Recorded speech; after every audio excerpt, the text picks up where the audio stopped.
Well, ladies and dudes, here we go. I'm gonna do a brand new top 5 list that nobody has never done before.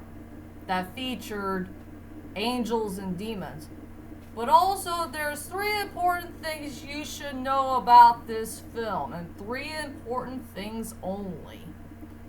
And this is the reason why this movie version of Angels and Demons is way better than the book. That's for sure. One, it has one of the most greatest movie plot twists of all time. But I'd rather go with the one that's truly forgotten. That's for sure. Two, this movie has some great foreshadowing moments. Something that we will never forget in movie history. And for the third and final reason, it is one of the best big-lipped alligator movies of all time. And it featured the main character. And this is the reason why that Robert Lyndon deserves to be one of the most greatest big-lipped alligator characters of all time. And he gave us so many great big-lipped alligator moments that we will never forget in film history. That's for sure. Well, anyway, hi, ladies and dudes. This is Rebecca Lynn Barkley, aka Boobop 1987. This is my review for today. And today, I really want to do a top 5 list, ladies and dudes. And I haven't done a top 5 list for a while. I think the last top 5 list is one. I think I did the most important moments I've been waiting for Pokemon Horizons Mega Voltage.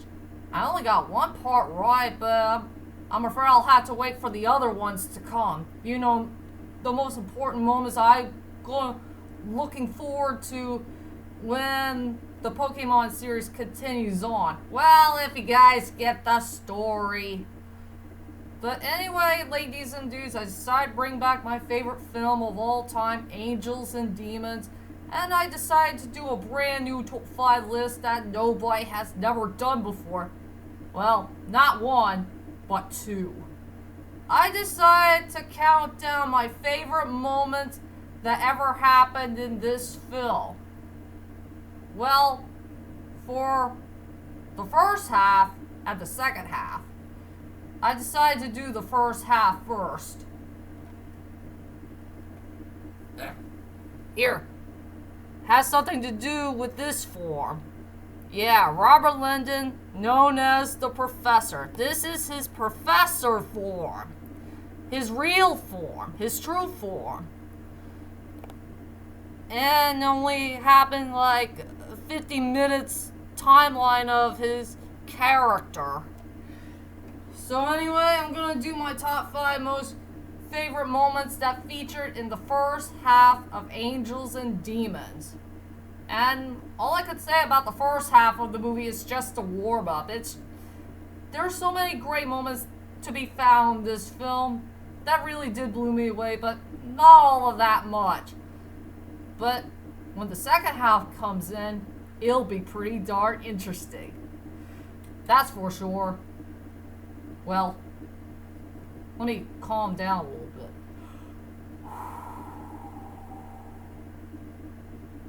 Alright. So, it is time for a brand new list that nobody has never done before. And I'm gonna go ahead and do my top 5 most favorite moments that I really did enjoy for the first half of the movie called Angels and Demons. This is one of the most underrated Tom Hanks films of all time, and truly one of the most underrated Ron Howard films of all time. Yeah, this is starting to become my favorite film that featured those 2 people. I also like Apollo 13 as well. Maybe one day I'll do a movie review of it. The only honorable mentions I can find for the first half of the movie is faith is a gift that I have yet to receive. I can't find anything what I want to say about that important line in the movie. And also the dogs. I love the dogs in the film. I know in the theatrical version we only seen those dogs one time only, and we'll never see them again. But there was another scene after that in the extended cut edition. That's for sure. So here we go, and yeah, I wrote it down on a notebook paper. Yeah, hard for me to say. So let's get started on the list. Coming at number 5 is, fellas, you called me. I have no idea what the heck I want to say about the number 5 spot. That is truly the most important part of the story. Something about what Robert Lyndon said to the Swiss Guard dudes. Well, since it is the Swiss Guard's responsibility of calling Robert Lyndon, to go to Rome, and there's a big problem with it. The Carnets had been kidnapped by the assassin dude for some unknown reason, and that little canister thing that came from in the laboratory has been stolen, and it's up to Robert Lyndon to, find a way to get the job done before that canister will explode by midnight. Something like that. It's hard for me to say about the number 5 spot that featured that famous line in the movie. That's for sure. So, I put that at the number 5 spot. Coming at number 4 goes to Victoria's Laboratory. To tell you the truth is, ladies and dudes, I really do enjoy the beginning part of the movie. And this is how we got introduced to the lovely lady who will not be the main damsel in distress in the film, named Victoria. I really love Victoria. She is such a great character. I really love her personality, her attitude, and it's a good idea to get to know a character who likes to work at a laboratory. She gets along with some people, and there's one person she can't get along with. But the most shocking thing about the laboratory scene is she made friends with a priest dude. And there's one thing that kind of bothered me in the movie is, why the heck is a priest dude doing there working in a laboratory? That makes no sense. But yeah, they have to work together to make these 3 canisters that featured that tiny light in it, and I really like that scene very darn much about what type of project that they're going to do.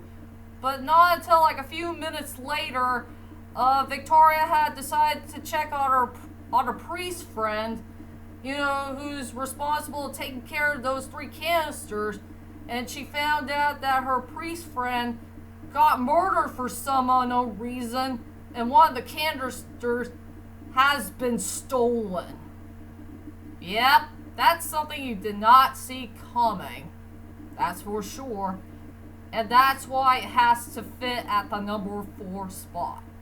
Coming at number 3, I hope everybody likes this scene pretty darn much. Even for me, I really do enjoy this scene very darn much. So coming at number 3 is Robert's swimming lessons. I really love this scene very much, and I hope everybody's a big fan of seeing Robert in his tiny whities, doing his swimming practice.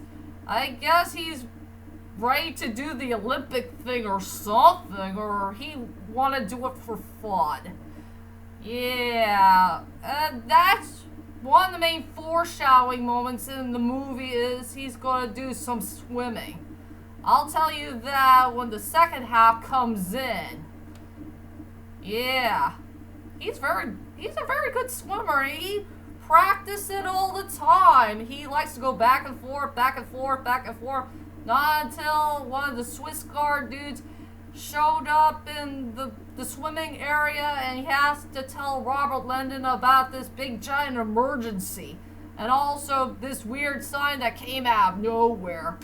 And sadly, Robert has to take a break on his swimming lessons, and he has to get ready to go on his next adventure of his life. What else I could say about that great scene in the movie? So I gotta put that at number 3. Coming at number 2, I think this is the reason why we gotta pay attention to the first half of the movie. Something that I'm very unhappy about. Something I wish the book should explain more. Well, here we go, and it's way too hard for me to explain. So coming at number 2 goes to Robert Lyndon's Fate. This is the reason why the first half of the movie is the most important part of the story. And this is the reason why we need to get to know Robert in his professor form. And the reason why he's known as the angel type. It's all about his time. He won't have any time to become a professor in the next 2 hours and something minutes. And when the clock strikes 9, and when he found the second dude who was about to be the next pope, the one that featured air, something that's in his chest, that poor dude died. The blood came out in one of his body parts and went through to Robert Lyndon's face. This is the reason why Robert Lyndon will no longer be the professor. He's going to become a whole other person, and a brand new transformation will be born. Yep, so pay attention to the first half of the movie where we get to know him as a professor, and then, so around the second half of the movie, he'll become a whole other person that nobody has never seen before. And I don't know why the book doesn't have that important part of the story. I wish Dan Brown should have thought about that before he made that book. Maybe that way he could add a foreshadowing to it. But whoever those screenwriters are, they are geniuses. Well, whichever screenwriter who thought about the idea about Robert Lyndon's fate, what type of person he'll become later on in the story if he won't become the one that we knew from the first half of the movie. Well, if you guys get the picture. So, I have to put that moment at number 2. And finally, my number 1 most favorite moment that I really did enjoy for the first half of Angels and Demons. Something that really did impress me the most, and something I'm kind of shocked about. And that is hearing Otto One's voice as a narrator. No, I'm not joking, ladies and dudes. This is the most surprising part about this moment in the list, is hearing Alfred Molina's voice doing the narration at the main beginning part of this movie. I did not see that coming or heard it coming, whichever you want to say. Yep. Mr. Otto One doing the narration for the main beginning of the story. And the surprising thing about Alfred Molina's voice doing the narration for the main beginning of the movie, we only heard his voice one time and one time only. And we will never hear his voice ever again in the later on part of the film.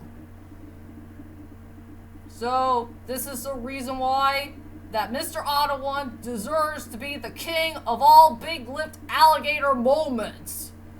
And he did give us a big-lipped alligator moment in this movie. Yep. That's all I could say about that. So, there you go, ladies and dudes. That is my first half. Well, for my top 5 of the main first half moments that I did enjoy for Angels and Demons. And I will come back and tell you about my main second half. The second half of this very good underrated classic. So, to be continued.